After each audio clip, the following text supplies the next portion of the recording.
weighing in at a whopping 1,685 pounds. If that just ain't the cutest little thing you've ever seen, I don't know what is. I call it cute as a prom date. That is a 12 SRK Jayco Hummingbird that, frankly, folks, I'm not convinced was even used once coming in here on trade. If I had to guess, they just wanted something a little bit bigger, because I don't really know what the explanation could be otherwise.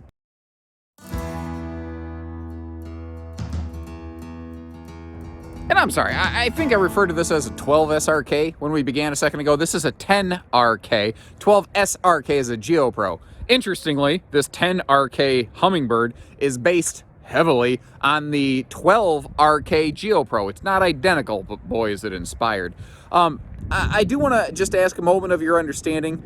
Last week it was -9 degrees and we had 12 inches of snow out here, and now it's 40 degrees and everything is melted and mucky, and I'm not going to walk my boots through this thing, but it's still too cold to take my shoes off. Please don't slam. Okay, not bad.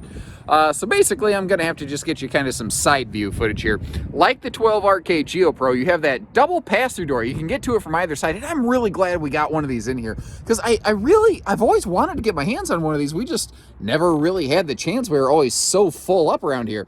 Now, Jayco is no longer building the Hummingbird, so this is as close to a brand new Hummingbird as you can get. But they are still building this model in the 12 SRK new J-Feather Micro series. So the idea here is GeoPro has a 12 RK, which is a bed in a box with a rear kitchen. That's all it is. Then they have the 12 SRK with a sofa. This is sort of something in between. It's a mattress that you can slide down into a lounger if you are so inclined, or you can leave it up like this. Well, you'd slide it down into a sleeper. It's up as a lounger. I think you know what I mean. Now, the dual pass-through doors, they both have deadbolts. They both have privacy shades, which is really, really cool. And this is a neat thing that Jayco does I actually think is better, in that they give you a side mount air and the big roof vent fan. In a GeoPro, you get the roof fan or a roof AC. In a little box like this, I actually think this is the better arrangement. All the cabinetry is pocket screwed, albeit there's, you know, not a whole, but oh man, there we go. That sunlight was really eating me up here.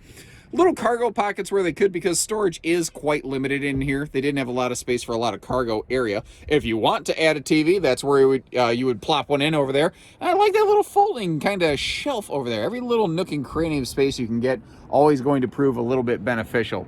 Little pockets above the lounger, bed thing, whatever you want. And take a look at the thickness of this. That's not like a bunk mattress. That's no joke. And I tell you something I always wanted to do with one of these. I always wanted to get a winch and power lift it inside of the garage of a fifth wheel toy hauler and call it a rescue dinghy. I was literally trying to do that once with the similar Rockwood GeoPro, and the boss pulled up. Boss always pulls up at the exact wrong moment. Am I right? It would just look so funny. Anyway, back to the camper at hand. Super narrow body, very, very easy to see around. This is something that's like, I have people, man, what's towable by a Jeep Wrangler? This kind of stuff, minivan towability, that's what we're looking at here. Because even with max cargo, you can't overload the vehicle. I like that power jack on the front. You may notice that belly mounted spare tire peeking out down below. This is another interesting thing on the Jaycos.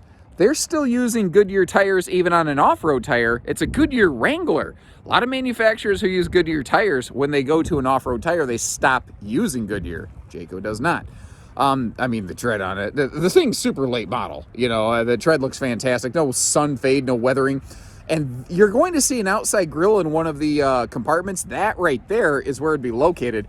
And I tell you what, this always did have a good looking decal, didn't it? Man, that looks sharp.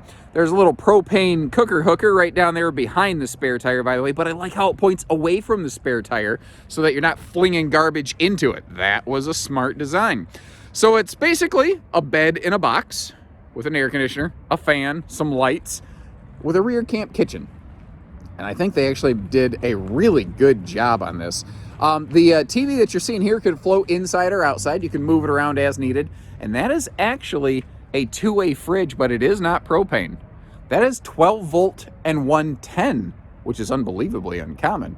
But it makes all of the sense on a little trailer like this that might be used for a little bit of off-grid camping. I'm popping this all open for you here.